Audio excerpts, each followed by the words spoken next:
I'd like to welcome everyone to the next session of Level Up, our business seminar series that's designed to help the Harford County business community to thrive and grow. And so we're very pleased to have our next installment, which will talk about the lifeblood of a business, which is financing. Anytime that you're in a position of having to create and to grow a business, the mother's milk is going to be financing. And of course, one of the biggest questions we always receive: what are the resources? What are the various programs that are there and available to help address those financing needs? So today we are very, very pleased to have an expert speaker as well as an expert panel that will be here to help delve into those very questions and to talk about the very programs that can help you as a business owner. So I'm pleased to introduce Ryan Delgado, who is a business consultant with the SBDC, which stands for the Small Business Development Center. Not only is Ryan an entrepreneur, so he knows the lifeblood and the ins and outs of a business, but he's utilized that expertise for many, many years as a consultant, not only with the SBDC, but also his own consulting business. So he brings years and lots of experience, and we have personally been able to work together with Ryan and his clients, and we always have received very rave reviews. So we're very pleased to have you, and I know you'll be introducing the panel. Yes, sir. Later on in the session. So thank you so much. And so without further ado, Ryan, I'm going to turn it over to you. All right. To teach us and to educate us more about financing options. All right, thank you, Raj. All right, thank you everyone for being here this evening. So we're gonna have a unique concept today. So we're gonna be doing about a 30 to 40 minute PowerPoint presentation going through government guaranteed lending with the SBA and the USDA, as well as state programs, county programs, nonprofit programs, et cetera. And then we're also going to bring on our expert panel of brokers, of banks, of credit unions, and of nonprofit CDFI lenders. So that way we can understand the differences between each of those entities, who you should be talking to, whether it makes sense, does it make sense right now, should we wait, should we go another direction. All right, so we're going to get ready to kick this off from idea to investment, funding strategies for small businesses. Now, I know Mr. Raj introduced me, but my name is Ryan Delgado. I'm a senior business and finance consultant for the Maryland Small Business Development Center, as well as the Veterans Business Outreach Center, which are programs of the SBA. And I also have a private finance consulting firm as well. Throughout my career, I've worked on about opening 350 businesses, primarily here in Harford County alone, and an additional 100 in Cecil County, and about an extra 100 throughout the United States. In Harford County alone, I've helped produce about 1,000 new jobs here, as well as secure about $100 million in government guaranteed lending through SBA and USDA financing. As Raj had mentioned, I'm a serial entrepreneur. I have a restaurant in Cecil County and a finance firm. I'm on the board of directors for the Harford County Chamber of Commerce, a professor of economics at Harford Community College, and was a National 40 Under 40 award winner of the SBA, and their instructor of the year for the Boost to Business program, which we implement on DoD installations throughout the Mid-Atlantic. So our primary source for being here today is access to capital. So just by a show of hands, how many of us are business owners in the room? All right, so about half the room. All right, so what we need to do when we're considering financing is to determine precisely how much money it is that you need, right? So when we think about starting the company, what do we need these resources for? Are we buying real estate? Are we securing equipment? Do we need construction? Do we need working capital? As we build that out, we know exactly how much money we need. And it can't just be a guesstimate, right? We need to be able to justify those numbers and present it in a way in a plan so that way a lender and underwriting and credit officers will understand it. We need to determine the type of financing or funding that is the most appropriate. So for example, when you are a startup business or a pre-venture and you don't have multiple years of tax returns, you don't have multiple years of financial statements, many lenders may turn you away, right, for out having that growth year over year. And that's where government guaranteed lending comes into play. Right, so that's where the SBA or the USDA can guarantee the majority of that funding, reducing the risk for the lenders. Right, so we need to determine the type of financing that you need. And then number three, developing a strategy for engaging potential investors or bankers. Right, I never recommend calling your banker or walking into a local branch saying, hey, I want to start a business, what do I need to do? right? Most of the time, they're not going to have the time to sit down and work with you step by step and consult you and guide you throughout that process, right? So that's where we need to have an understanding, or you work with the consultant, the SBDC programs to help prepare you for it. So questions that you need to ask yourself as you begin to pursue financing. Number one, how much money do I need? Right? This needs to be based on justifiable estimates, right? Quotes from contractors, from suppliers, right? If a banker asks you, how much money do you need for equipment? And you say, I think I need $600,000. They're going to say, okay, come back when you have an accurate quote. Show us an invoice of what that equipment is going to cost. Same thing for construction. You may have an estimate up front, but they're not going to use it, right? They're not going to put it in a term sheet based off an estimate. You need to have the actual concrete construction quote showing what that's going to be. And then in addition from there, they're going to add on interest-only periods, right? They're going to add on contingencies. In the majority of SBA loans, there's an additional 10% contingency worked into the construction. Right, so for an example, if your construction is going to cost $2.4 million, they're going to allocate an additional 10% contingency at $240,000. Right, so now your loan amount is going to go up. And if you don't use all of that contingency, it gets refunded back to you in the form of working capital. And we'll explain more of so what that is. Right, so what are you going to use the money for? You need to create a document called a use of funds. It's also part of your business plan. Right, your use of funds is going to break down exactly how you're using the money, and at the end of it should be your total request that you're looking for. So examples of this includes equipment, inventory, working capital, real estate, acquisition. Right? Are you buying a building? Are you buying another business? Right? That gets worked into it. And then how do I show that I can pay it back? So government guarantee lending is projection based. Right? So for any SBA, USDA loan, the requirement is to not only supply a business plan, but it's to supply financial projections out to 3 years. With your first month being on a monthly, or your first year being on a monthly basis, and then your next 2 years would then be summarized. So for example, if you were submitting a loan package today, you would show January, February, March, all the way through December of 2026, and then 2027 and 2028 would then be summarized. They will allow you to take your projections out to 5 years if necessary, because at a minimum, you need to show 2 years of positive cash flow. Okay, so for year one, you show a loss. Maybe years 2 and 3, you show positive cash flow. That's allowed, right? But if years 1 and 2 were a loss and only year 3 was a profit, right, then take it out to 5 years. And at a minimum, you need to show a DSCR of 1.25 to meet government guarantee lending standards. DSCR stands for debt service cover ratio. And the formula behind that is your total net income divided by debt service. Right? So for example, if you were projecting to profit $60,000 a year, but your debt service was $80,000 a year, right? We need to do that math. We got to tweak those numbers to get it to equate to 1.25 or greater. If you do not hit that threshold within your projections, or if you're acquiring a business and their cash flow won't meet that after your debt service is included, it may not be allowed. Right? So that's where we got to tweak the plan. We got to work within those numbers, understand your financial projections, and make sure they're accurate, right? As well as striving to get you to an approval. And then what type of funding do I need? Right? Is it debt? Is it equity? Debt financing is you taking on a loan. Equity financing, maybe you finding a business partner where in exchange for 10% of the business, we're going to give you $100,000. Right? We need to consider all options. And then just by a show of hands, how many of us have heard of the 5 C's of credit? All right, so about half the room. Every banker that I know still uses the 5 C's of credit, or will even teach classes on their own regarding this concept. Right, so the 5 C's, it's character, capacity, collateral, capital, and conditions. Every banker and credit officer that I know is analyzing you from the start with those 5 C's. Your character. What is your general impression that you make on the lender or investor? Right? Did you show up on time? Right? Did you stand up and shake their hand when you met them? Right? What are you posting on social media? What does your criminal background look like? Right? All of that is taken into consideration when you look at character. What's your payment history on your credit report?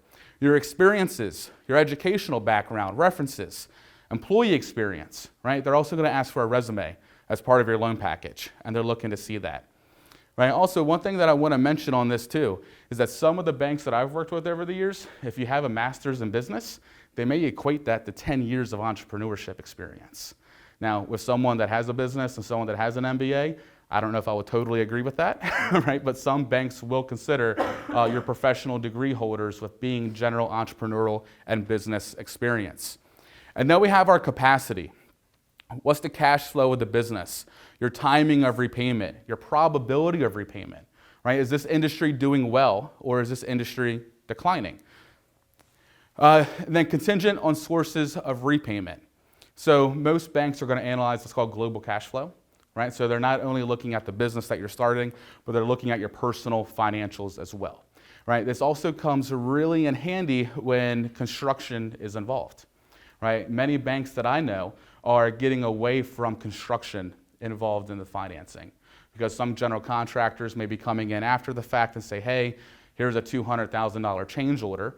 Well, now your contingency is gone, and who's making up the rest of the money? Because the bank's not, right? So do you personally have the ability to make up for any shortfalls that go along with that? Collateral, pledged assets, and signed guarantees. Typically in government guaranteed lending, so again, we're primarily focusing on SBA and USDA, for anyone that has over 20% ownership in the business is considered a guarantor. All right? That ultimately means they're signing loan docs. And now their finances will be pulled, their personal financial statement, their tax returns, their credit history, etc., is now all being taken into consideration. In the SBA world, if you do what's called an SBA express loan, which is under $350,000, they're not required to meet one-to-one collateral, and they may not even have to take collateral at all. In comparison to if you're doing over $350,000, you're now on a full-blown SBA 7A loan, and then they are required to take as much collateral that's available. Okay? It doesn't have to be a one-to-one ratio, because some banks will have their own internal guidelines of where there could be a shortfall. Right? Some lenders that I've worked with throughout the country, they may have a $1 million shortfall, they may have a $2.5 million shortfall. Right? So every bank is going to be different. And that's why you need to build relationships and understand what they're going to have within their own guidelines. Next, you have capital. The amount of money that you have personally invested in the business. SBA requirement is 10%. Right? They want to see that you have skin in the game. Very similar for USDA financing as well, but there's some uniqueness to USDA that we'll talk about in a moment. And then lastly, the conditions of the loan. Right? What's the intended purpose? Is it working capital? Is it equipment? Is it inventory? And the local economic and industry climate. All right, so as I'm consulting a business, which I've worked with about 4,000 businesses throughout my career with the SBA, these are the three questions that I ask everybody initially and up front. Do you have a minimum of 10 to 20% equity injection? And will there be post-close liquidity?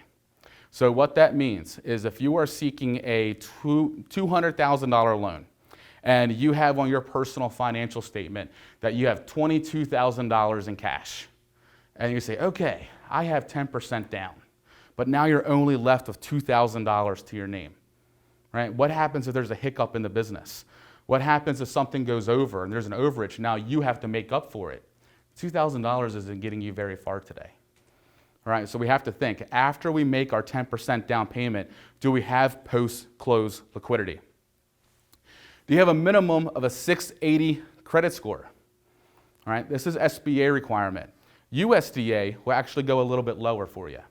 USDA minimum is 650. But I have not seen them approve loans if you're at 650, okay? They still typically want you to be above 680, right? So that way you're in the good credit range.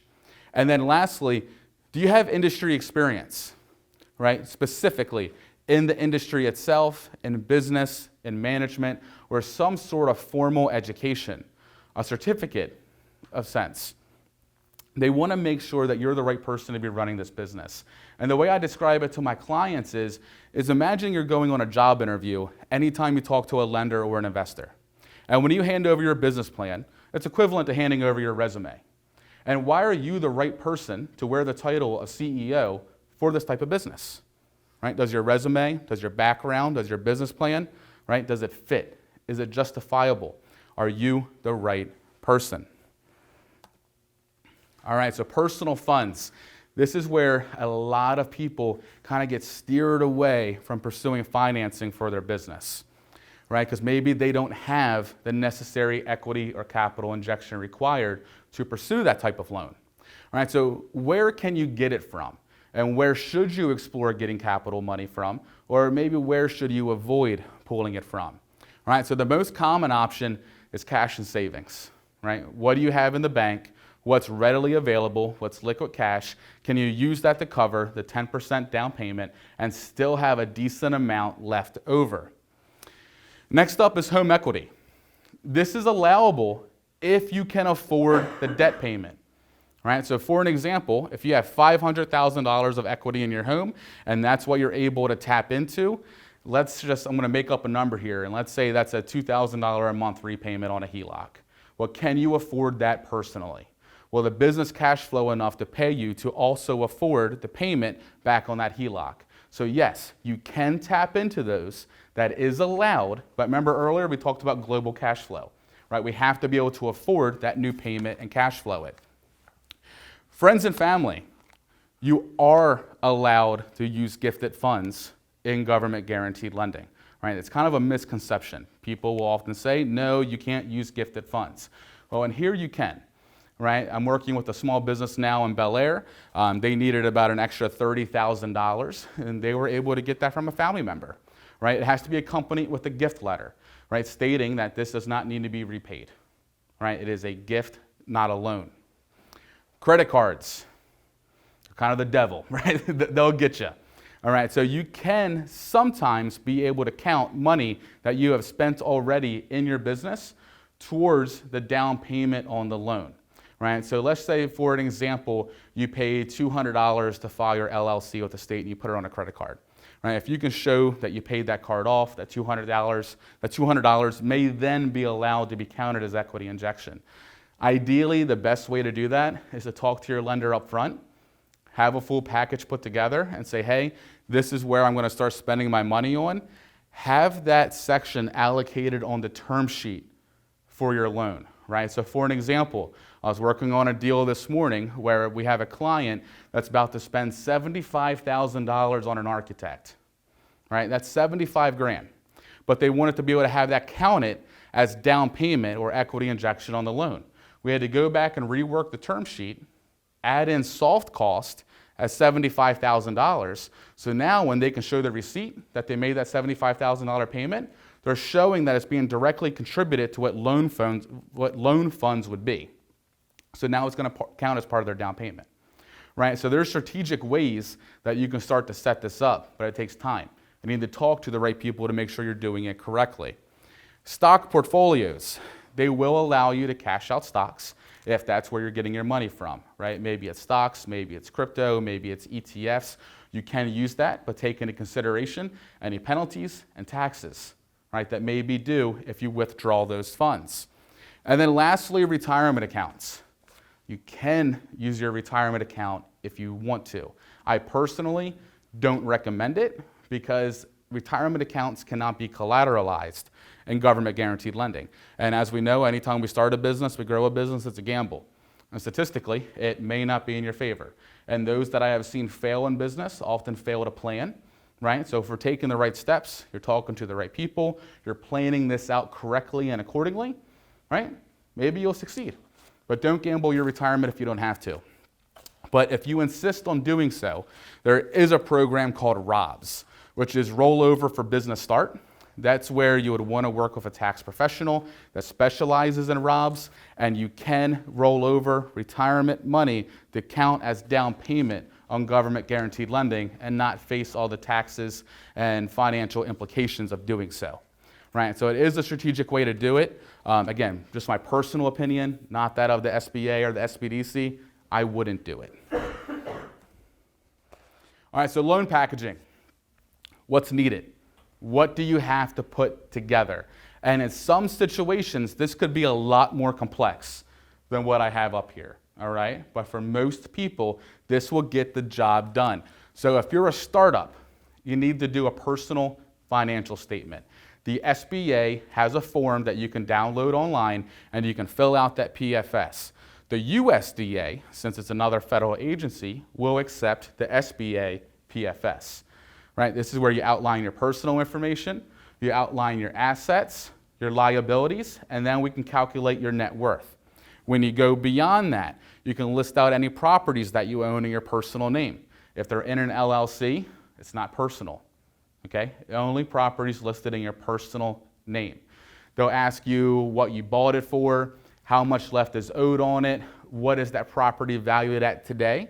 And most lenders will take 85% of the present market value minus the mortgage balance, and that's what can be collateralized. All right, so that's the amount that may have a lien on it, contingent upon how much you're seeking in the financing process. Next, you need a business plan of financial projections. This is one of my specialties in reviewing business plans or writing business plans of entrepreneurs to meet the government guaranteed standard. And I've known business owners that have been around for 25, 35 plus years, and when I encourage a business plan, sometimes they'll laugh. And they'll say, look, I've been operating for 30 years and I've never used a business plan. Well, good, that's fine, congratulations. But for those of you starting out, I would always encourage it. And if you write your business plan efficiently enough, I have worked on underwriting SBA loans to where we're literally copying and pasting or using the snippet feature from a computer, sections of the business plan, and putting it into the underwriting report to where it directly gets transferred over. So when people say, oh, it's not worth my time writing a business plan, or I don't want to put the effort in on the research, it's literally being used to get your deal approved and to help you grow. Write the business plan. Take your time on it. Your financial projections we already talked about, 3 years, first year on a month-to-month basis, and then 2 years summarized.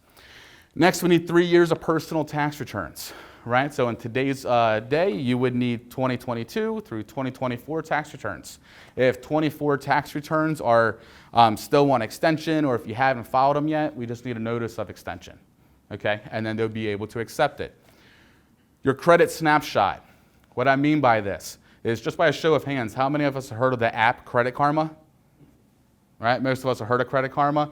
I recommend creating an account, literally take a screenshot of your credit score and email it over to your lender, to your broker, to your consultant, and have them add it to the package, just so we know up front where your credit is at. Because if you're at 679 going for SBA, and the banker isn't totally aware of where your credit score is, and they pull that score, that deal is dead in the water. They're not going to touch you anymore. You have to go somewhere else and boost up your score. Add a credit score screenshot into the package so we know where you're at up front, and then we can provide you the true business and financial guidance to get that score up to where you need to be, so that way you can continue on. Your resume, we talked on that already. A PSA and an LOI. That's your purchase sale agreement and a letter of intent, right? If you're intending on buying a business, you're intending on buying a building, usually one of your first steps with your commercial real estate agent should be to submit an LOI, right? That shows that you have intent on buying this place. And that's going to now promote the seller to provide you documents from them, right? Because if we're buying a business, we need the business's tax returns. We need the business's financial statements. And this kind of shows that you're interested.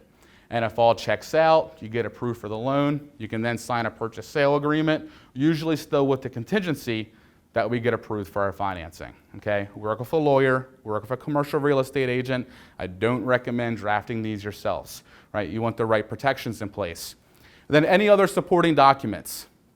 If there's a lease, even if the lease isn't signed, add it to the package, because your lease needs to equal the term of the loan, all right? And that's something that some commercial real estate agents may not know, and they may have you signing leases in advance. That's why you want your whole team, right? There's an acronym I like to use called assembling your bail team. Who's your banker? Who's your accountant? Who's your insurance agent? And who's your lawyer, right? We're all working together to promote you and help you get set up to get this financing and grow, right? Make sure you're working with the right people. If you're opening up a franchise, you need the franchise disclosure documents, any business licenses. If you're a veteran, supply a DD-214, show that you're retired from the service, and then you would be able to get reduced SBA guarantee fees or have them completely wiped away as a thank you for your time in the service. And then if you are an existing business and you're growing, we still need everything from the startup side, but in addition, we need 3 years of your business tax returns, right? Were you a single member LLC? If so, that's a pass-through entity that's on your private tax returns. Were you an S Corp, right? Now you have a 1040, right? Supply that documentation. We need 3 years of P&L and balance sheets, and we also need year-to-date P&L and balance sheets, right? Your profit and loss statements, your P&L, also known as an income statement, they are interchangeable words. They are nothing different from one another. And then lastly, we need a debt schedule. Your debt schedule is going to show all debts that your business has, right? Is it credit cards? Is it MCAs, right? We need everything listed out, what their interest rates are, etc. Sometimes within SBA and USDA guidelines, they will allow you to pay off some of those debts and to be able to refinance them. It really depends on how it's set up, and that's why you need the debt schedule. But some of these MCAs, they could be charging you 24, 25%, and you may be able to get it wrapped into an SBA loan at 9% or USDA at 7%. If so, you should probably do it if it's allowed.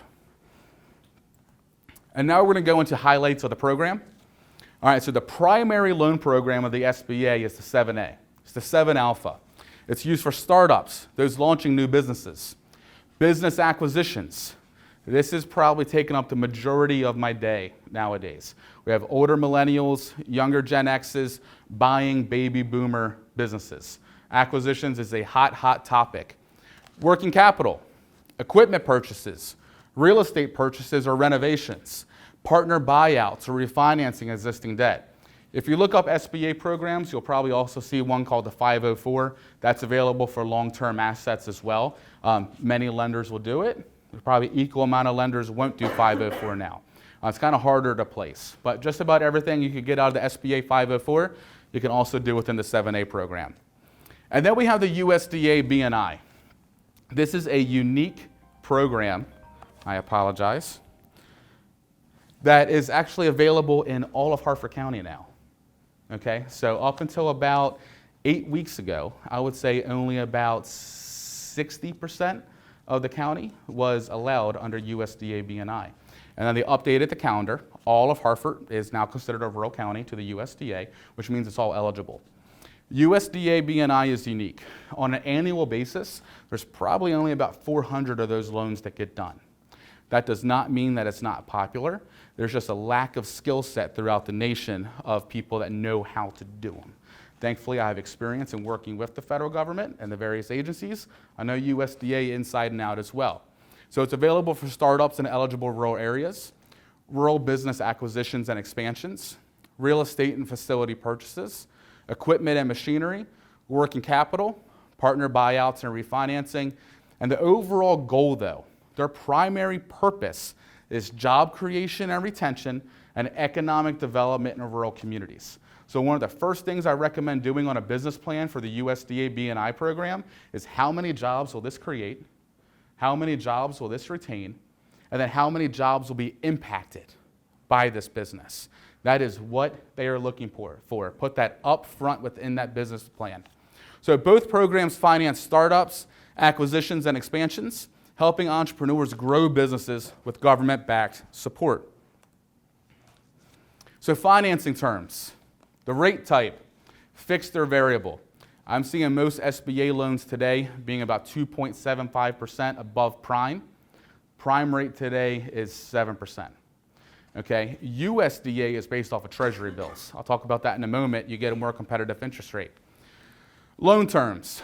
The maximum SBA will go up to is a 25-year term, and that is only available to you if you are purchasing real estate. If you are not purchasing real estate, the average term is 10 years. Okay, it's 10 years for equipment, 10 years for working capital, 10 years for auto, etc. Real estate's 25 years. USDA, most lenders that I know that do USDA loans require real estate to be part of the deal, and they will go up to 30-year terms. Okay, and you can add in auto, working capital, etc., and stay very close to that 30-year term. They may blend it and say maybe you come down to 26 years, but that's still super valuable to you. Down payment and equity. SBA is typically 10% down. There are some exceptions for professional degree holders. So for example, if you are a doctor If you are a lawyer and you have your own practice and you are ready to start, you're ready to expand, buy a building, they'll sometimes do that with 100% financing. Okay, you may not always need to put money down. Now, I have seen people that could have been exempt from down payment requirements still putting money down because the bank that they were working with may not have known, right? That's why I always recommend and encourage to work with a consultant to ensure you're being prepared correctly. Rent replacement is also available in SBA. So for example, if you are currently renting a space for your business, and let's say you're paying $6,000 a month in rent or $72,000 a year annually, we can add that back to your cash flow, your net profit, show that you can now sustain that loan payment, and they will do building purchases at 100% financing, meaning no money down. The only thing you'll have out of pocket may be an appraisal, something like that, right? But a super minimal you would have out of pocket. You don't have to do the 10% down all the time. USDA loans, 9 out of 10 of my clients that I work with on USDA, they will get 100% financed. Right? Usually it's for growing businesses. Average loan minimum is about $1 million on these. But if you are an existing LLC, you only need to have 10% balance sheet equity to qualify. Right? So for an example, if you have $100,000 of positive owner's equity and you're an existing business, that could qualify you up to $1 million in financing with nothing out of pocket as far as the down payment. If you are a brand new business, and you want to get started, and you want to buy a building, and you want to expand and grow, you need 20% equity, right? So that means between you, your partners, you come up with $200,000, you put it into the business bank account, you run a new balance sheet, right? Cash is an asset, you now have positive owner's equity in there. That 20% would get you $1 million funded 100%, right? You get to keep your money, which is what's unique. And then lastly, on USDA, rates are negotiable. They're not negotiable in SBA. And what I mean by that is, again, SBA is based off the prime rate plus. USDA is based off of Treasury bills. So when you get that document called a term sheet on a USDA loan, they're going to show you a 3-year Treasury bill, a 5-year, a 7-year, etc. And I would say average clients that I'm working with today end up falling in about 7.5% rate. Now, I know people watching this video, you could be watching this a couple months or a couple years down the road. You need to check and see where the economic climate is today to know where that's at. But based on where we're speaking at today, again, mid-sevens is appropriate of where you would be able to fall. So government-backed loans equals long terms, low equity requirements, and flexible structures. So this is an example of an SBA term sheet, right? This is a rent replacement deal. Right, so this client was paying, X amount of dollars in rent. We were able to add it back to her cash flow. So as you can see, they were budgeting $700,000 for acquisition, $15,000 for working capital. Then they have their closing costs and their guarantee fees. But if you look to the right on sources of funds, the SBA loan is equal to the uses, $757,000. $0 equity from the borrower. Right? So that is a $757,000 SBA loan with 0 out of pocket from the borrower because they're utilizing rent replacement. This is something where many people don't realize that this is doable. It's within the guidelines. It's allowed. You just need to know how to structure it and how to present it correctly to get it to fly. This is from another business I've worked with over the years that was doing a USDA loan. So I know this may be hard to see. But this loan is at, total project cost is at $4.7 million. So they were budgeting to have to put about $400,000 down, but this was an initial term sheet. So the loan officer had checked this box saying 10% post-close balance sheet equity, that would be allowed, right? So he has 10% equity on his balance sheet, right? He has over $470,000 of positive owner's equity. When this gets to a commitment letter, those numbers are going to show 0. He will have nothing out of pocket, right? I think all in all, he may have to wire the lender about $25,000 to cover appraisals, legal counsel, and environmental studies, which is required on USDA financing, right? So if you think about that, if you were doing a commercial loan, budget 25%, 30%, right, to get that type of capital. But it's something like this, if you set it up correctly, it could be 100% financed. All right, so we talked about government guaranteed lending. right? There also are local programs, there are nonprofit programs, grant programs, state, etc. That will kind of do like a high-level overview as well. And then at the end of this presentation, if anyone wants more information, I can send you the links, flyers, etc. So that way you can begin to read it up on your own. But Harford County Economic Development has their Opportunity Fund. And if you want more information too, I'd recommend to connect with Mr. Raj at the end of this session. But Local Economic Development Opportunity Fund, right? This program provides funding to small businesses in Harford County to support their overall growth through capital investment, job creation, and retention. Right? This provides funding up to $200,000 of flexible terms. It's eligible for, but not limited to, building and land purchases, renovations, tech upgrades, or equipment purchases. Can be used in conjunction of other lending institutions. You may be able to utilize this along with SBA or USDA to help you get the job done. Required collateral exceptions may be made for less than $10,000.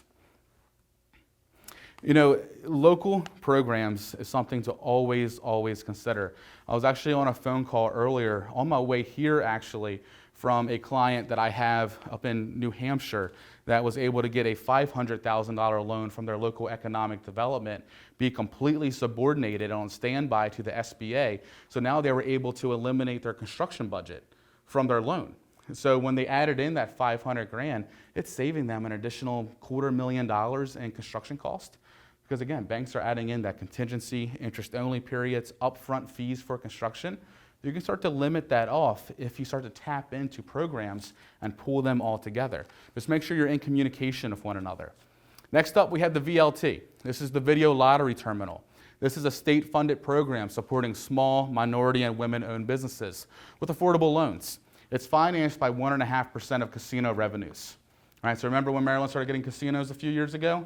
Right, this was one of the requirements as part of that. So who can apply? Small businesses anywhere in Maryland. When the casinos first launched, you had to be within a certain mile radius of the actual business, but they lifted that restriction, right? So you're eligible for VLT funding in Harford County. It's a priority for businesses near casinos considered targeted areas, where 50% of the funds will be allocated for those individuals. You can use the funds for working capital, equipment, real estate, leasehold improvements, and business expansion or startup. So your loan details will range from $25,000 to $250,000. However, you can apply for exceptions on this and sometimes be able to go up to $500,000. You can go up to a 10-year term, and interest rates are determined during underwriting. Right? So it's not always upfront rates. Sometimes you may need to be able to look at the deal specifically, see what are the requirements around this. Do we feel confident in it? Do we not feel as confident? Are we taking a risk? That can affect the interest rates. And then collateral and personal guarantees will be required. And for local access for Harford County, you can apply through your regional VLT fund manager. I have had a lot of luck with a gentleman named Steven based out of Anne Arundel County. So if you were to reach out to somebody still within the state, maybe connect to Steven, he might be able to help you up here in Harford County. All right, next we're gonna briefly touch on grant funding. So who here has received a grant before? All right, awesome. All right, nice to meet you. Patrick, I know you. Thank you, Ryan. Yes, I have. Yes, I assisted Patrick with a BG&E grant earlier this year where he was awarded. I'm a certified grant writer. I've been doing that for about 8 or 9 years now.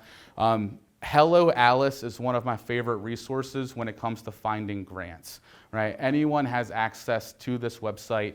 One thing to note though is that if you look today, you're not gonna see many opportunities, right? Most of these programs have been funded out for the fiscal year. But starting in January, February, first quarter next year, you're gonna see a lot more opportunities arise for grant funding. Basic ones to look out for, BG&E, FedEx, as listed up here, and Verizon. All right, just about everybody in Harford County will probably qualify for those. So just by a show of hands, if you have electric at your home, how many of you pay BG&E every month? All right, just about everybody here in the room. And that's one of the requirements for the BG&E grant. Does your business or do you personally at home have BG&E? And if you do, and you're starting a business or growing one, you may qualify for that grant. All right, so that's what I mean. Stay on the lookout for grants. If you see something available, you think it's applicable for you, send it over to me. Send me a copy of your business plan. I'll be happy to take a look at it and see if it makes sense and how can you apply. you've heard me mention business plans quite a bit today. Your executive summary portion of your business plan, if you write it correctly, can directly be used as your application on an RFP. Your RFP is your request for proposal of when you're applying for a grant. If you write your business plan well enough, copy and paste the executive summary over as your response to that RFP. Just modify it a little bit, right? All of you here have probably applied for a job or two in your life, and you've probably had a resume on your computer that you would update some keywords and whatnot to make it fit for that specific job, but 95% of the resume is staying the same. Your executive summary can be utilized the same way, right? Slightly modify it, make it fit to their standards, but check out Hello Alice. It's a great resource to utilize. Next up, we're going to talk about SSBCI funding through the state of Maryland. So this is the Maryland's State Small Business Credit Initiative. And I know this is going to be hard for just about everybody here to see, so I'd like to make sure everyone gets a copy of this presentation. But these are loans up to $5 million for your new space. So it states, are you a small business looking for a new office or looking for expansion opportunities? Our loans assist businesses with working capital and owner-occupied real estate acquisition. That means your business, your LLC, needs to be the one occupying that space, typically at least 51% occupancy.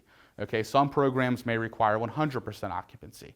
And usually they won't allow the rental income from the other 49% to help you qualify for the loan, right? Your business, your projections need to be able to qualify for the whole thing. That's where government guaranteed lending, some state programs, is different than traditional mortgages. So eligibility. You must be a Maryland business with less than 500 employees. Minimum required private capital to SSBCI funds match is 1-to-1.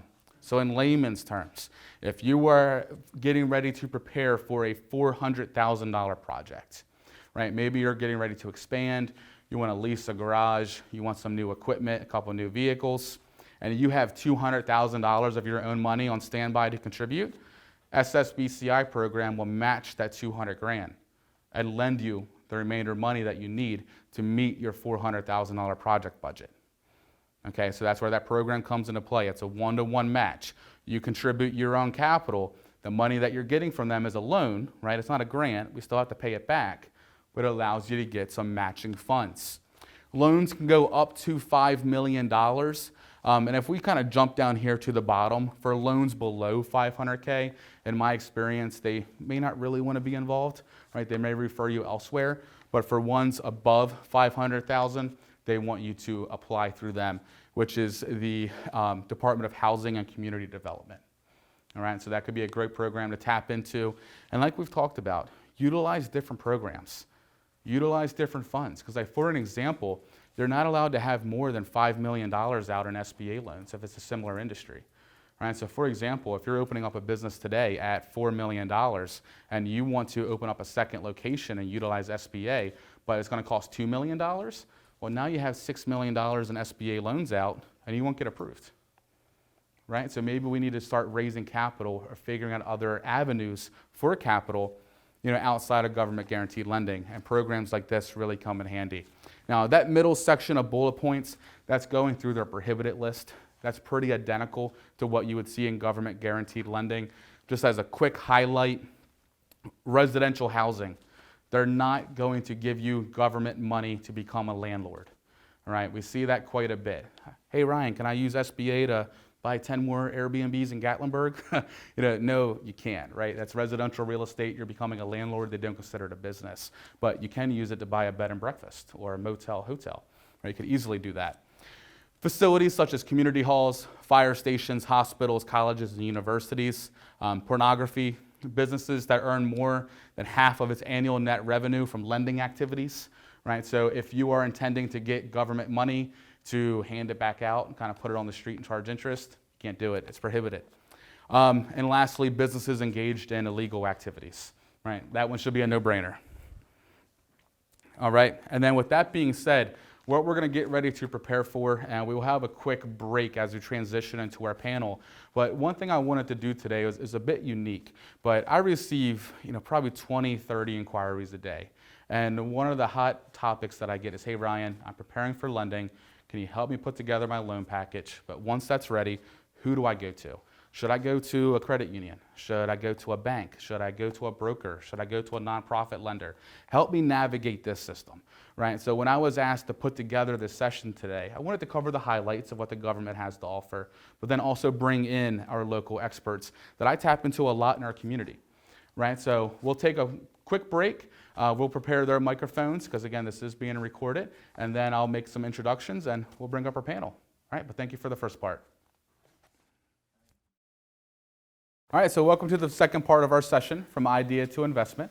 And now we're going to start out with our panel. So as I had mentioned, we get phone calls, email inquiries on a daily basis.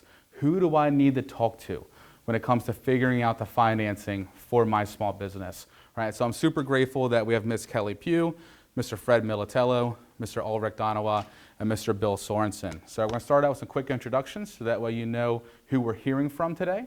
Now you would also have the opportunity to ask any questions that you have for the panel and also myself that we'll be able to address at the end of the session. So beginning with Ms. Kelly. Kelly Pugh brings over 30 years of experience in financial services to her role at APG FCU. She began her career in commercial banking, consistently exceeding branch goals and earning national recognition for her performance in investment services as a licensed life and health banker. Her achievements include multiple industry awards and leading a successful bank conversion project in South Carolina. Thank you for being with us. And now we have Mr. Fred Militello. Fred Militello is the founder of Grain Gate Capital, established in 2009 after an extensive 15-year career in the corporate world. Drawing on his background in brokerage, banking, insurance, and lending, Fred created Grain Gate Capital to offer clients a single, comprehensive source for all of their capital needs. Thank you for being here. Now we have Mr. Ulrich. Ulrich is a former banker with an extensive background in business and commercial lending, including conventional and SBA guaranteed lending over the past 20 years plus. He is currently a loan officer and underwriter for a local CDFI, Baltimore Community Lending, focusing on small businesses in the Baltimore metro market, including Harford County. Ulrich has a degree in economics from CUNY, Brooklyn College. And then last but not least, we have Mr. Bill Sorensen. Bill Sorensen is a business development and sales leader for over 30 years in the private and public sector. Bill has held vice president and managing director roles in 2 large IT companies, including Hewlett-Packard and Dell. In those roles, he managed large teams focused on industry sales to federal and state governments, as well as large companies on the East Coast. After leaving the IT industry, Bill spent 5 years as a director with the Maryland Department of Commerce and 2 years as director of economic development for Cecil County. And then Bill is here representing Cecil Bank and able to answer any genuine bank questions. So with that being said, we're going to get ready to kick off our panel. All right. So again, as we kind of worked on leading up to this, if you can just keep your responses 60 seconds or less, that would be ideal to help us fit into the time frame. But let's start off by having each of you kind of briefly introduce yourself, more specific from the high-level overview that I offered, your organization, your role, maybe one sentence about what it is that you truly do, so that way the entrepreneurs in the room get a solid understanding. So Kelly, let's start with you. Sure. Hello, my name is Kelly Pugh. I am the Business Service Manager with APG FCU, and we empower small businesses right here at home with local decision-making and personalized service. All right, we'll go to Fred. My name is Fred Militello. I own a company called Grain Gate Capital. It's been in existence for about 16 years, and really what I do is I'm a loan broker. I match my clients' needs with offerings, whether they're institutional, banking, private lending, what have you, to fit your need to the right capital partner. All right, awesome. Thank you, Fred. Ulrich. My name is Ulrich Donowa. I am a loan officer and underwriter with Baltimore Community Lending. We're a CDFI, so we're a nonprofit that coaches as well as makes financing loans to small businesses in the metro area. I've been doing this for a couple decades. Good evening, I'm Bill Sorensen. I work for Cecil Bank, and we are a community lender, much like Kelly's. We're probably a little more conservative, and we love agricultural loans and business loans. We don't do residential or mortgage loans, but we are focused on this county and Cecil County primarily. All right, fantastic. Again, thank you all for being here. All right, so our first goal for today is to clarify what makes each lender type unique, right? Again, should you go to a broker, a CDFI, a credit union, or a bank. So we'll start out with Kelly. All right, so most small business owners hear terms like bank, credit union, CDFI, or loan broker, but they really don't understand the difference. Right, so if we were to help them out today, can each of you briefly explain how your lending model works? Sure. At the credit union, our mission, oh, I'm sorry. At the credit union, our mission is to help small businesses thrive by offering competitive rates and personalized service. We live and work in the communities that we serve.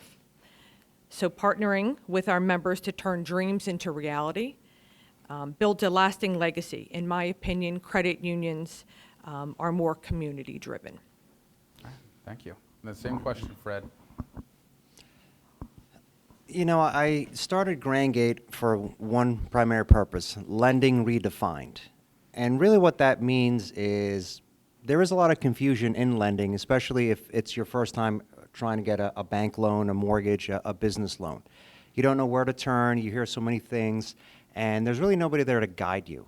So I've taken my 25 plus years experience in this business, and I use kind of an analyze and then prescribe mentality, where I sit with you and I look at three things. As Ryan mentioned earlier, what's your credit, what's your cash flow, what's your collateral, what does that look like? And then I just open up my chest of lenders and I say, okay, this lender is going to be the right one for you, or here are the top 2 or 3 that I think have an appetite for what you're looking for and are able to work within your parameters, and you seem to fit their guidelines. So whether it's a credit union, whether it's a local bank, whether it's a CDFI lender, an SBA lender, or an institutional lender, I will bring those proposals to the table, go over them with you, educate you on them, inform you, analyze them with you, and then together we make the right decision as to who is best fit for you. Because I don't represent one bank or one institution. I represent you to those institutions. Fantastic, thank you. Ulrich, and then just to reiterate that question, can each of you briefly explain how your lending model works? Absolutely. So I'm with Baltimore Community Lending, which is a CDFI, which stands for Community Development Financial Institution. We're a little bit different from banks and credit unions in that we're a nonprofit, and our mission is a little bit different. So our mission is not necessarily just to make loans. We make loans. We also have what's called a technical assistance component, which means that we guide and coach and mentor small businesses so that they become ready to actually participate in financing. Most of our borrowers have been turned down by banks or credit unions. So when they come to us, we understand that they've already had an experience that's not the ideal experience. So we understand that, and our job is not to say yes or no. Our job is to understand where they are, figure out where they're trying to get to, and outline the path to get there. So we're not in the yes or no business. We're in the tell us how you want to, tell us what you want to do, and we'll tell you how to get there. Awesome, thank you, Ulrich. And last but not least, Bill. Thanks, Ryan. So our bank, Cecil Bank, like a lot of community banks, we're a very family-focused, meet in person, meet at the branches, community bank. We like long relationships. We love business loans around agriculture and the local community, things that happen in Harford and in Cecil. We're very focused on loans for those business growth purposes. We like deposits and we like family relationships. A lot of banks just want to loan money. We want long relationships. So we have a lot of long-term family depositors for 50, 60 years now. All right, fantastic. And then actually, Bill, you can keep that mic. And then we'll go into our second question from understanding the differences. So are there specific industries or business stages that you prefer to work with? So, you know, from a startup to an established company, is there one that kind of fits Cecil Bank's appetite more than the other? We like growth businesses a lot and people that bring plans in for growth, business plans around growth. We like established businesses we'd like to extend more credit or look at can we leverage a HELOC. Startups is not our specialty, and there are a lot of financial institutions that are much better at that than we are. But we do love agriculture and equine business too. So if you're starting a farm business or looking at farm construction, and we also do a lot of loans in the Amish community. Okay. That is our area of expertise, agriculture. All right, thank you so much. And then Ulrich, same question. Are there specific industries or business stages that you have a preference in working with? We do not. We typically don't care which stage you're in, whether you're in a startup, the growth, or the established business. We look at what is your situation and what is your need. If you're unlikely to get bank financing or have already been turned down by bank financing, then we're a good place to come to. So you may be in business for 10, 20 years, but you run into some cash flow problems, or you have a debt service coverage ratio that the bank can't get over that, then we're a good place for that. And we don't rule you out because you're established. We don't rule you out because you're a startup. If you're a startup, we want to see one main thing. We want to see proof of concept. So this can't be, you had a dream last night and now you want us to finance it. You have to have proof of concept. You have to have done this. At some level, kitchen table, doesn't matter. So we want to see that, that you have a need that's not being met by other financing sources. Yeah, thank you. And then Fred, just to reiterate that question, are there any specific industries or business stages that you shy away from? Since we're at the tail end of 2025, I started my 2026 business planning, and I was transferring clients into my new CRM, and I realized that I had almost 3,000 closed loans over my career. And you can't really pinpoint it as to a specific industry. I've done pizzerias, restaurants, auto body shops, nail salons, bakeries, transportation companies, security companies, for all different types of lending, both real estate secured and non-real estate secured, equipment leasing and financing, commercial real estate, and so on. Of course, it is easier to work with an established business because they technically should have financials, historicals, projections, good cash flow, and assets. But I still like the challenge of working with the newer, more startup initial phase businesses, because that's really where I could do my most damage, my best work, if you will, for them in assisting. And nothing gives me greater joy than if I'm out in the community and I'm taking my wife to dinner, or I'm going somewhere with my kids, and I'll say, Daddy helped this guy or gal, open this place, or we're getting our car fixed here because Daddy helped him with a new hydraulic lift that he needed, and hopefully they give you a discount too, But just really, I want to work with people that are committed, because lending, one of the C's that we needed to add to your presentation is commitment. It is a heck of a commitment on your part to really provide everything that's needed for this panel that Ryan's assembled here to present you properly to the committee, to the ultimate person that's going to write that check. So I'll work with anyone as long as they're committed to working with me. All right. I love it. And then last but not least, Ms. Kelly. So again, are there any specific industries or business stages that you prefer to work with or maybe shy away from at APG FCU? I don't think we really shy away from any business. We don't specialize in startup, but we do have some products that we could help a startup business. But we like just to be able to look at each business individually and see where we can help them with their growth. All right, perfect. Thank you so much. And then feel free to keep that mic. All right, so our next goal is how you evaluate borrowers. All right, so our first question, when reviewing a loan application, what are the top 3 things you look for to feel confident that this has a good chance of being approved? Sure. Really the credit history, which will show their reliability on the repayment of the debt, cash flow, and the ability to pay along with collateral. Okay, and then we'll go on down the line. The top 3 things that you look for that you're going to feel confident that this is going to get approved. In my experience, I can pretty much narrow lending down into it being risk-based lending. Not risk to you, risk to the bank, risk to the institution that you're going to pay them back. So what is the likelihood, what is the risk that they're willing to take of lack of payment or non-repayment? And really, there is a science to it. They look at 3 things: credit, cash flow, and collateral. When I meet with clients, a lot of times we look at their credit and we can see ways to improve it. Is it paying down a couple of credit cards? Is it potentially opening up another line of credit? Is it whatever it might be, closing one if needed? Looking at cash flow, that you really can't fake. Cash flow is cash flow. What have you earned? What are you earning? What are you projected to earn? And worst case scenario, I always say, if you're uncreditworthy and not cash available, then what collateral are you bringing to the table? Are you looking for a low loan to value? Are you looking for a small nominal amount that could potentially offset those other two factors that may be a little bit negative? And that's really what we look at. That's what everyone looks at. Okay, and we'll continue on down the line. Sure. The top 3 things that you look for to feel confident in approving a loan. And Mr. Ulrich's also the underwriter too with his program, so this is great insight here. Wear a lot of hats. So we look at credit as everyone else does. We also look at what I call VIP.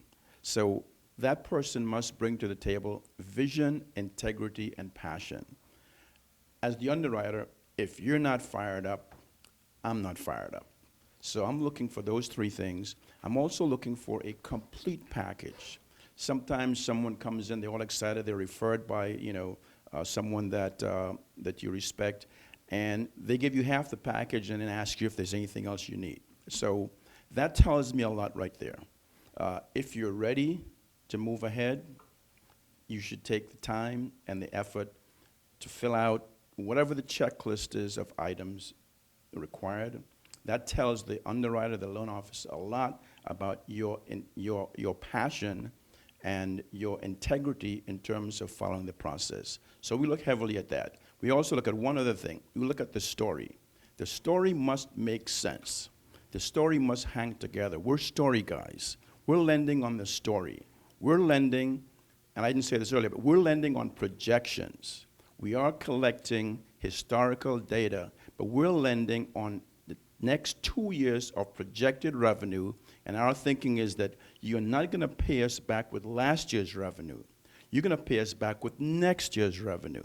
So we're going to project that, and we're going to lend on projected revenue, so we have a different way of analyzing the story. You have to convince us that this story is going to be a success story. That's what we're banking on. Awesome, thank you. And then Bill, top 3 things that you look for to feel confident. Easy, because they've covered a lot of it. Yeah.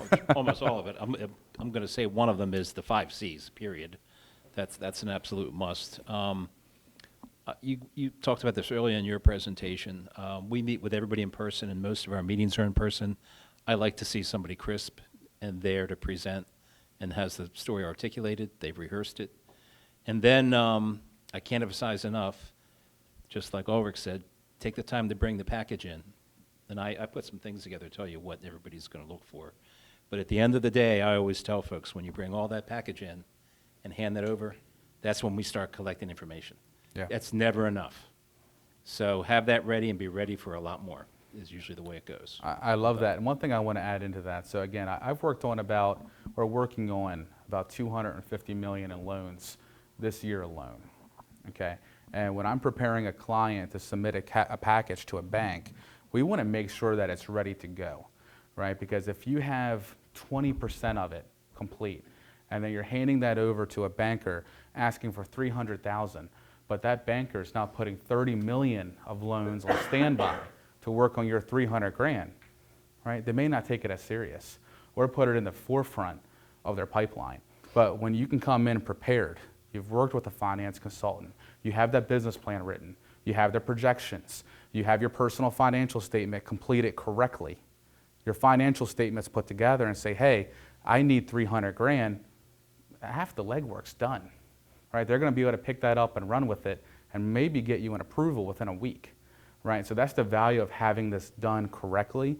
That's what we can help you with through the SBA programs as well. All right, so these next few questions, feel free to take them if you want to, but don't feel obligated to take it if you don't feel as though it's the right question for you. So what are common red flags that make you hesitate? Maybe from the borrower, maybe from the business plan, that makes you think, we may not be able to do this one. What are some red flags? I think with us, it's poor credit, lack of cash flow, and hesitation to provide documents, not providing a full package right in the very beginning. It just makes my job that much harder to be able to start the process. Absolutely. And whoever else wants to take this one, feel free to. Yeah, for me, it's a lack of clarity, inconsistency, and not being ready, not being prepared to embark on this journey. If your financials are disorganized, if it takes you weeks and weeks and weeks to put them together, if the numbers don't add up, If you have some credit issues, lack of transparency, that really kind of makes me wonder if you know, if I can present you to a lending institution to get a loan. So we look at similar things. When we collect a package from a borrower, we're also doing a little bit of due diligence at the same time. So I'm going to pull your credit report, and I'm going to have your personal financial statement. Well, some of the information that's on the personal financial statement, like your liabilities, is also on your credit report. So I'm going to zero in on that to see if they match. They better match. Otherwise, we're done, right? So I'm doing due diligence as this goes on. I'm going to ask you for your bank statements. I'm going to ask you for 3 months' worth of bank statements. Your personal, 3 months of personal bank statements, 3 months of business bank statements. And if your business bank statements show that you're hanging out at McDonald's every morning, we're done. Right? So I'm doing due diligence as I'm going through the package to make sure that you're being straight with me. And that's the vision, integrity, and passion. That's the integrity part. So I'm checking to see if you're being straight with me from the documents that I've asked for. I like that. Thank you, Ulrich. Mr. Bill, Again- common red flags. Again, they've covered most of them, but debt-to-asset ratio, honesty, when you meet with me, I'm going to find that anyway, so just tell me the truth right up front. We're going to run a clear report on you. Is there anything in your past we need to know about? Do you have a bunch of little loans that you're not disclosing? So have that together. We run into a lot of people that present a package, but then when we do the clear reports and the credit report, they've got a lot more debt than they reveal. Yeah. And that's very common with credit cards. And then you may not be able to fully trust the client and run Yep. into some So underwriting just- issues. Do a full disclosure of everything. Got it. Got it. All right. Then I have a question for each of you directly. All right. So we'll go to Kelly real quick. All right. So Kelly, as a credit union lender, APG-FCU is known for its community focus and member relationships. How does a credit union's approach to small business lending differ from a traditional bank? And what kinds of businesses or borrowers tend to be the best fit for APG-FCU? Sure, thank you. We believe lending to the individual, the person, and not just their numbers. That's why we just don't look at credit scores. We ask questions, and we really kind of take a deep dive into the individual that we're helping to see if we can help make the financing possible. If we can't approve it today, we will actually work with the individual to towards success for the following years, because your growth is our commitment. Got it. And then Mr. Fred, as a loan broker, you work across multiple lenders, as you had mentioned. How do you help match a business with the right financing source? Is it your relationships over the years, just knowledge of that institution? What does that look like? It's all the above, quite honestly. Been doing this for so long. One of the reasons I started Grand Gate Capital is because I noticed that in my residential world, because I also do residential mortgages, a lot of my borrowers were business owners. And in that 2008, 9, 10 crash, they were having a hard time accessing capital. Their local lender wasn't working with them anymore. That local savings and loan was not helping them. So we had to think outside the box and find a lot of different ways to get them financing during those difficult times. And when you need the money, you can't get it. So preparation is another thing that people need to do prior to. But over the last 2 decades of working with a multitude of different banks, lending organizations, institutions, I kind of know what everybody likes and what they don't like. Like I know Cecil likes agricultural loans, you know. So Kelly, you like a lot of local businesses. And there are times where I will refer locally because it's just the right fit for the borrower and for the bank. Sometimes I might have to use an out-of-state investor or another secondary level institution. So it just really all depends on the package that's in front of me. It depends on the borrower's credit, their cash flow, their collateral, what they're looking to do, where they've been before, if they've been turned down.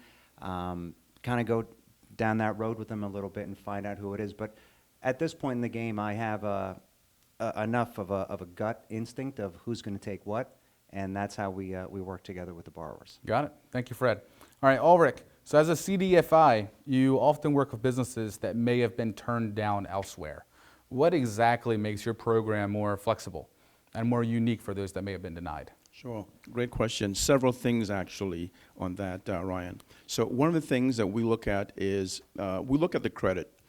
We're not credit score driven, so if we get an applicant and they're the sole owner, they're the guarantor, and we pull their credit and we see that maybe it's below what a bank wants. And I'll just throw a number out there, not to encourage folks to shoot for that number, but let's say, because I've gotten approvals in the 500s, right? So let's say it's 580, and we look at the credit report and we see, okay, they have a 580 score, but they are now current on all of their obligations. And they maybe had a collections in the past, and they paid that off 2 months ago. So from our perspective, they have addressed the major concerns and issues that drove the score down. Now, the credit bureaus generally take a while for the score to rebound. But we're not the credit bureau. We can look at it as experienced loan officers and underwriters and see that this person, this person's score has essentially been resolved, but the mechanism to show the score improvement has not come into play yet. Well, we can take that into consideration along with the rest of the package and move ahead with a deal like that. Also, we have the time and the focus when a package comes into us. Let's say it gets turned down for debt service coverage ratio of less than 1.25 at another lender, and they come to us. We're not going to just look at superficially at the debt service coverage. We're going to work through it. In fact, I'm working on one right now where the debt service coverage just at first glance is below 1.25. However, when you look at their balance sheet and their P&L, the bookkeeping is incorrect. So the depreciation expense was not included in the balance sheet, and the interest expense, which we saw on the debt schedule, was not included on the P&L. So we, as lenders, add back the interest expense as income. We do that because interest expense is not an operational expense. And we add back depreciation expense for similar reasons. So we have add backs that got this loan request to over 1.25 cash flow coverage because we have the time and the expertise to analyze it and discover where mistakes were made in the bookkeeping for that business. So we bring that to the table. If they have credit score issues as well, we work with a company called Trust Plus, where we're not credit counselors, but we refer them at no cost to themselves to get credit counseling for whatever credit issues they have, so they can bring that up. So there are a number of factors like that we bring into play. All right, fantastic answer. And I'm glad Ulrich mentioned add backs. That is something most people don't know what that means. But as you had mentioned, depreciation, interest expenses, one-time major repairs, right? For example, if you had to spend $50,000 on your roof, but ideally you wouldn't have to do that for another 30, 50 years, you may be able to add that back if you can justify the expense. Or if you're purchasing a business and the seller is a W-2 employee of their own company, get copies of W-2s. You can add that back to the cash flow and get that debt service to work the way it needs to be. And then last question for Bill. So I know you kind of answered this one already, so I'm going to mix it up a little bit on you. So from a traditional bank's perspective, what kind of businesses are the best fit? We know you had mentioned growth stage, existing, and agriculture, but let's really hit on agriculture. Why is agriculture popular for Cecil Bank? Well, for one, this Cecil County and going into lower Delaware and even parts of Harford County, Cecil County particularly is the growth engine for Maryland right now. It's the only place that has raw land available to develop in mass and fairly affordable, even though it's getting more expensive. We've had a presence in lending to landowners and farms since 1959, and our bank knows the topography of Cecil County very well. So we love people investing in real estate in Cecil County, and you can attest to this. Myself and my group knows the county and the county government very well. If there's a piece of real estate available in Cecil County, we will know everything about it, and if it'll perk, if it's got environmental issues. And if we don't, I'll have an answer for you in 5 minutes. And I've even helped you with some contacts in the county to help explore real estate issues. But that is our sweet spot: real estate, farms, building on real estate, agriculture. Those things are all very good at.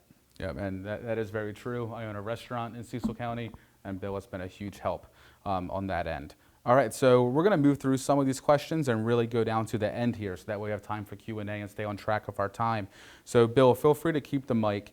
And our closing takeaway here is, what's one piece of advice that you would give to a small business owner or an entrepreneur looking for financing in the next year? So probably the first one you're going to guess. The second one you may not want to hear.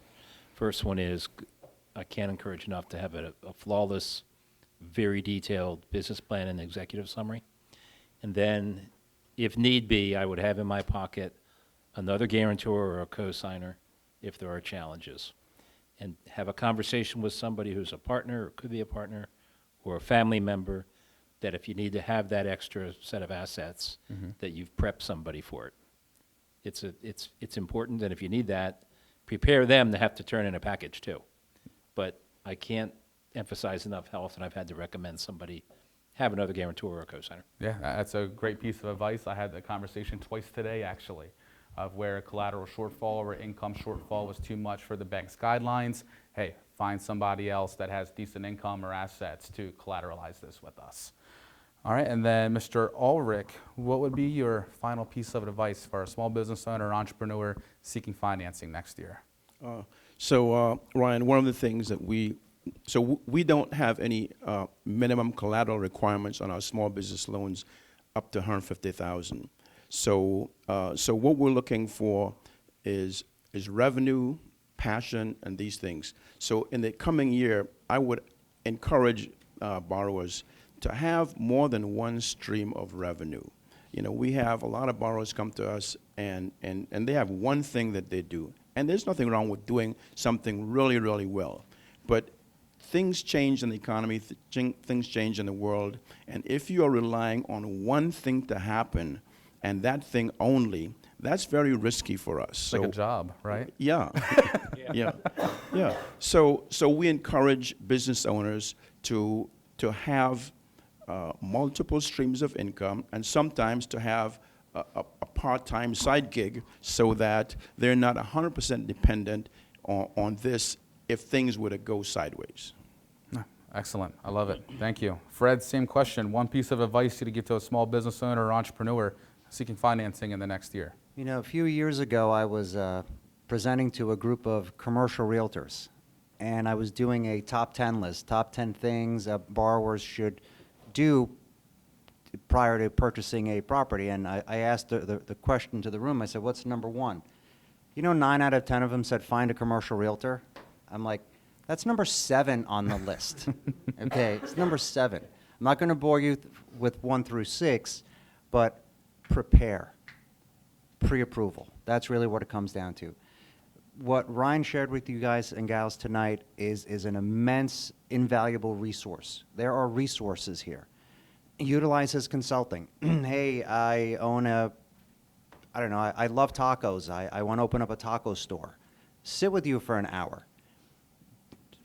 Go over their situation with you. Go over their vision, their plan, their integrity, their story, their financials. What do they want to do with that? And then you'll be able to advise them properly as to what they should do. So there are a ton of resources out here, but I can't stress it enough. Meet with a professional. Go over your story. Go over your passion. Get pre-approved. Let's take a peek at your credit. Let's, again, look at your income situation, your cash flow. Let's look at collateral. Let's look at all those, let's check all those boxes. That's really the first thing you can do is stay financially focused, stay focused on your mission, be clear, concise, and direct with whoever you're getting your your eventual loan from or your initial consulting from, because then we'll all be better able to serve you better. All right, perfect. And then last but not least, Ms. Kelly, same question. One piece of advice you to give to a small business owner or entrepreneur seeking financing next year? I would say probably partnering with like a CPA or an accounting firm just to help get your affairs in order, to get everything nice and clean and prepared for you to be able to, engage with a bank or credit union for your lending needs. Yeah, that's a very good point there too. I was working with a borrower a few weeks ago that was taking care of their own bookkeeping. It didn't look very professional. It was all done in Excel, which can be fine, but this lender particularly wanted to see professional financial statements from an accountant. Okay, so remember in the very beginning I gave that acronym: assemble your bail team, your banker, your accountant, your insurance agent, and your lawyer. And for me, I'm going to throw in consultant as well, right? Work with the right people to package this up, get it ready to present to this panel up here. And I know this isn't on here and it's not a toot your own horn thing, but packages that we prepare through SBA or what I do privately, I know Fred, we've worked on a lot together, Ulrich, all of us. I mean, would you agree that going through a consultant, having them work with the borrower to put it together really kind of makes it easier? Yeah, absolutely. Yeah. Yeah, right, because we know what they're looking for these loan programs. I will help put it together. I will review your business plan. I'll tear apart those financials and really put forth the effort. You know, kind of relaying off of what Fred said, I'm raising my family here in Harford County too, right? I want things for them to do and have fun and feel safe and have different activities to participate in. And one business at a time, we're constantly changing our communities. So with that being said, that's going to wrap up our panel, and we still have about 10 minutes for Q&A. So I want to keep them up here. I'm available to answer any questions, but does anyone have any questions or comments for myself or for the panel that we can go through? I do have a question, because I've heard. Go ahead and hand the wireless if we have it. All right, thank you.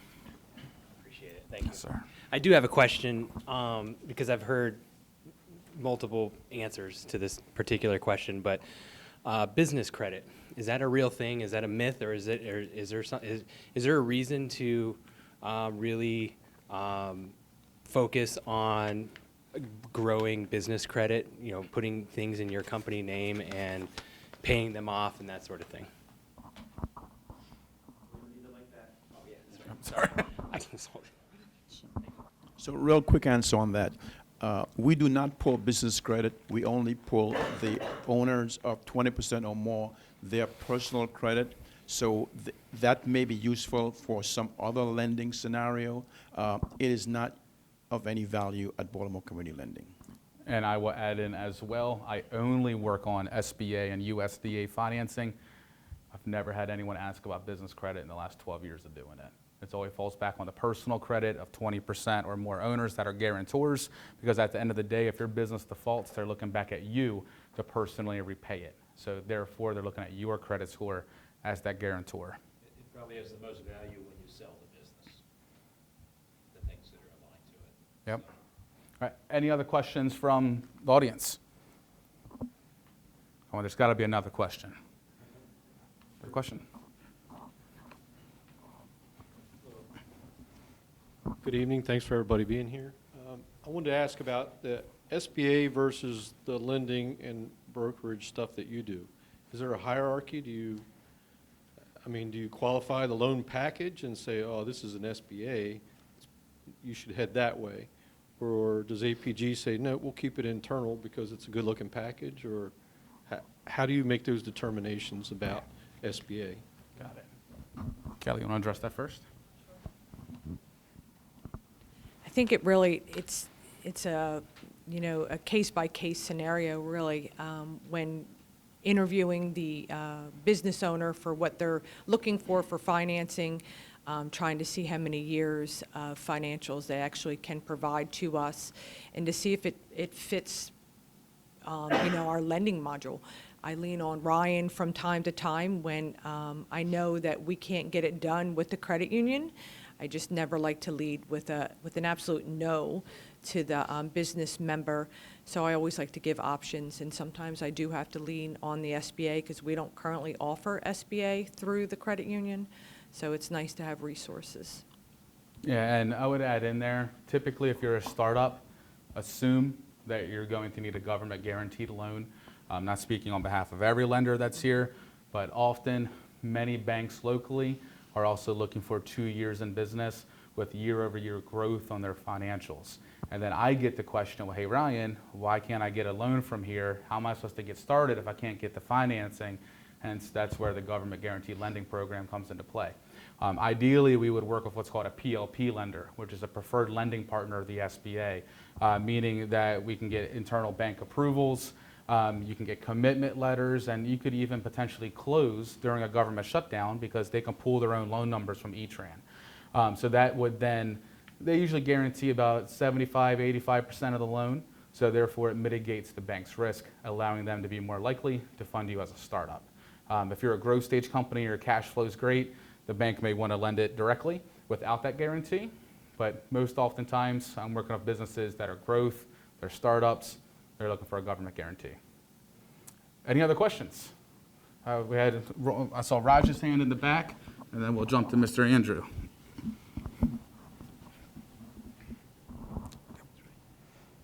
You all did a very good job, excellent job actually, of talking about the obligations of procuring the financing. Can you talk a little bit about the ongoing obligations that a business owner would have after the approval of the loan to the time of payment? Thanks. All right, who wants to take that? Ulrich? So that was a great question, Raj. Baltimore Community Lending has what's called a technical assistance program, so that after the loan closes, we don't disappear into the woodwork waiting for the monthly payment.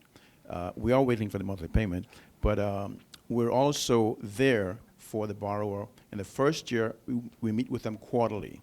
And at that quarterly meeting, we review their financials, their P&L and balance sheet. We discuss with them how things are going, and we're there available to bring to the table any resources in terms of what we have internally or what we may have in the marketplace in terms of other organizations that could be helpful to them. We're not a bank, so bank resources may be something that they may need. So we facilitate sometimes bank or credit union introductions as our business owners have the need. We meet with them quarterly in the first year, twice a year in the second year, and annually until the loan is repaid. So we stay with them until they graduate from our loan. All right, and Andrew, I have a question. Do you guys have any other comments? Keep current, because I guess Kelly's in the same situation because she's a credit union, but stay current on your loan, your payments, and our loans get reviewed annually, and you better be doing with the loan what you said you were. There's no loopholes or holes in banking anymore since the 2000s, so you have to keep your payments up, and you have to use the money for what you said you would, and if you don't, the lending agent who did the business with you, it actually is a ding on them as well. So. Yep, and they can call the note. Brian, if I can add just Yeah, one thing to absolutely. that. The lending institution that gave you the loan is not just there to collect your payment. They are your partner in this loan, because if you go south, then it doesn't look good on their books either.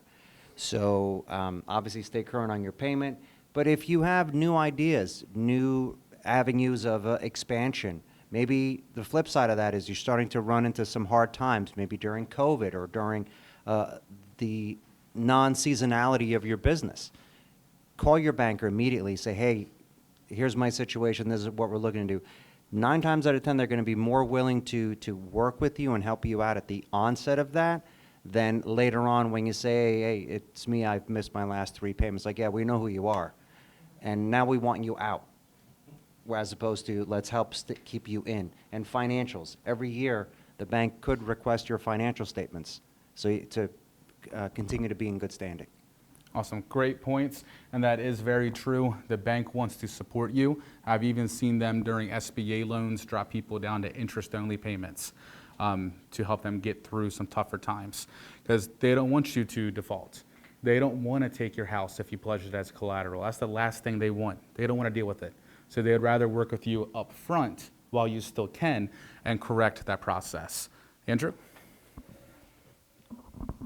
Thank you guys for everything you said tonight. I have a question to kind of piggyback off of, or I guess it would be a pre-question to what Raj had said.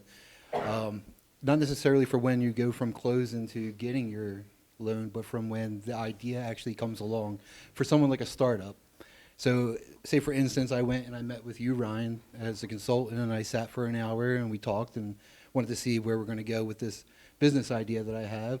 And one of the last questions you had asked the panel was their advice for 2026.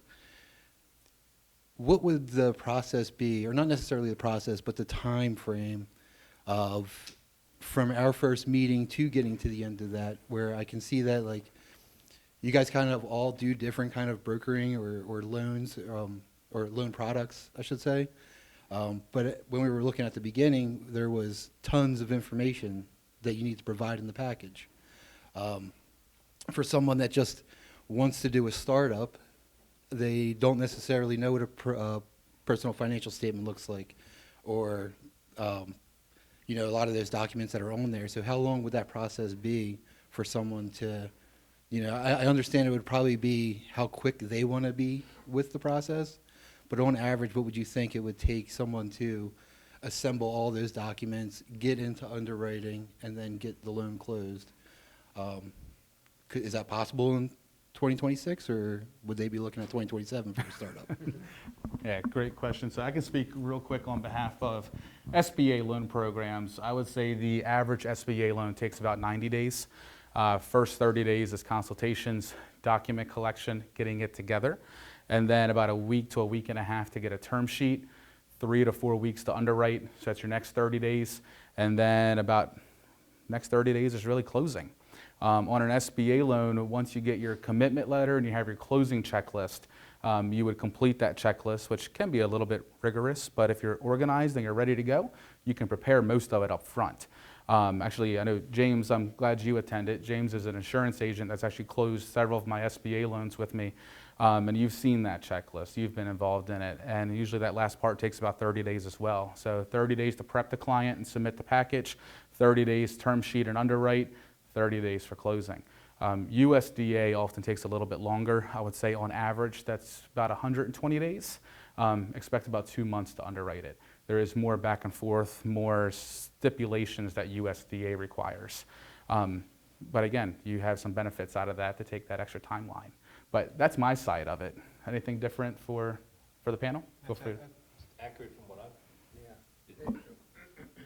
That's accurate. Anyone else want to add in, or?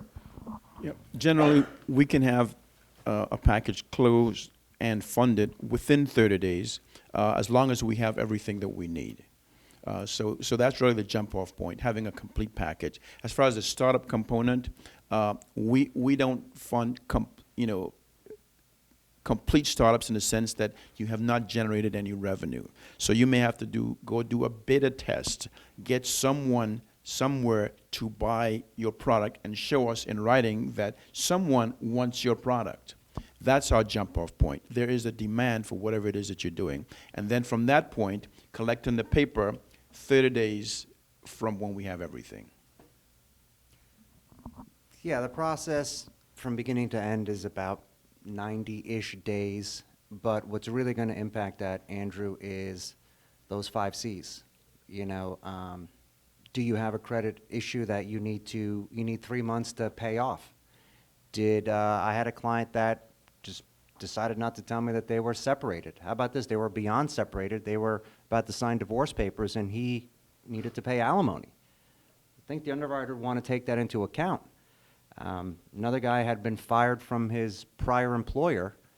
Won't get into detail about it, but that comes up under character. So if there are things that you need to work through, it will add on to that timeline. But assuming a great package, beginning to end, 90-ish days. But again, we've had ones that have gone a little longer because they've had to fix a credit issue, or if they had to get a court document, or if they had to do other things, or fire their CPA and hire a new one, right? Because the other one wasn't getting us what we needed in time. So a lot of things can impact that. I think I pretty much echo everything that the panel has said, but I do want to say with the credit union, we do have local decision makers. So depending on what type of loan you were looking, a commercial loan like a mortgage, that could take up to 90 days. We don't really lend too much to the startup companies. So, but just your standard loans, I mean, we could make decisions, within a couple of days from start to finish, as long as you give us a full package from the very beginning. Yep, and that's pretty incongruent with what I had said. It takes about 30 days for the average person to get that package together, 30 days to underwrite, 30 days to close. Any other questions? I think we have time for 1 or 2 more, if there were any. Mr. Mark.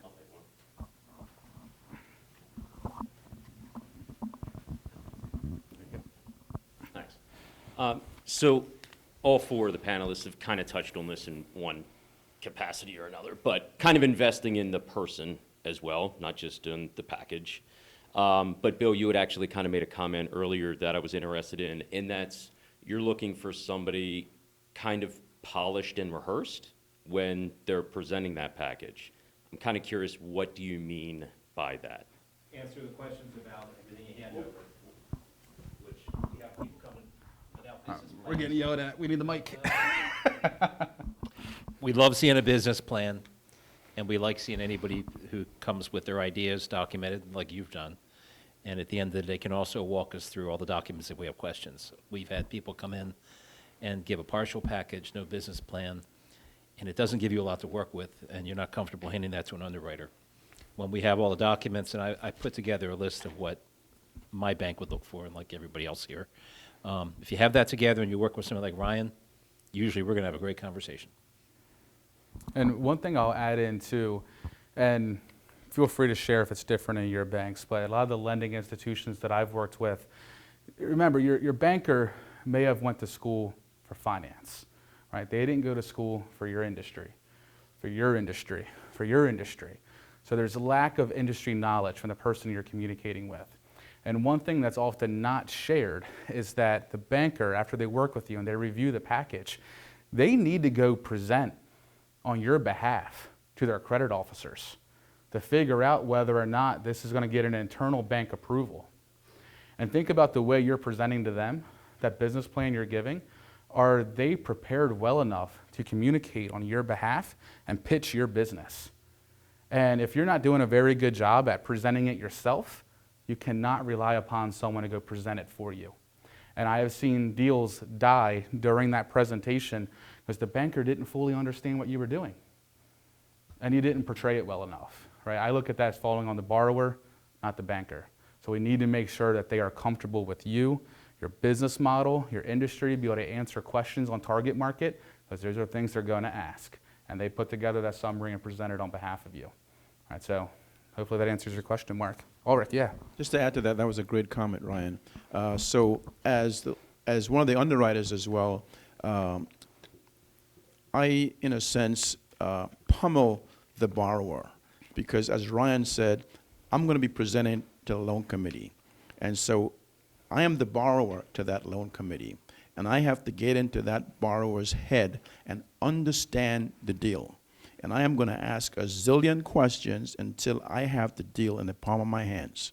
Now, that doesn't mean that the business owner has to be eloquent. I'm going to get the information out of them. They can be stuttering, stammering, standing on the head. I'm going to pummel them with questions until I understand the deal, and then we move forward.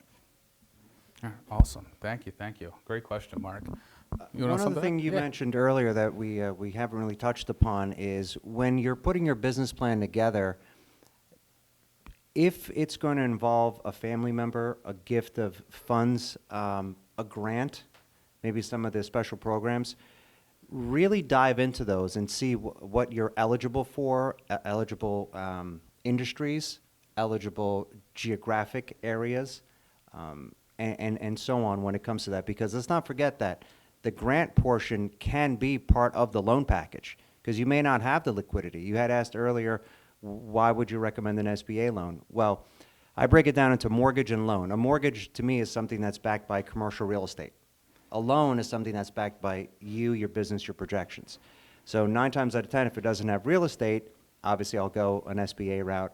Or if the borrower doesn't have 20% to put down, 25, 30% to put down, and they need that ability to put as little as 10% down to go SBA. But don't forget about those grant programs and so on. Absolutely. Kelly, do you have anything to add? Or? No? Time for one more question. One more question from the group? Anybody? All right. If not, I hope we addressed everything today. Can we just give a round of applause to our panel? I appreciate you all taking the time out of your day. But that wraps us up for the evening. So again, my name is Ryan Dogallo. I'm here on behalf of SBA programs for the Maryland Small Business Development Center. I also have a contract with the Veterans Business Outreach Center. But this is all I do day in and day out for clients in Harford County and all across the country. So if you're looking at starting a business, growing a business, buying a business, contact me. I'd be glad to help you out. Thank you, everybody.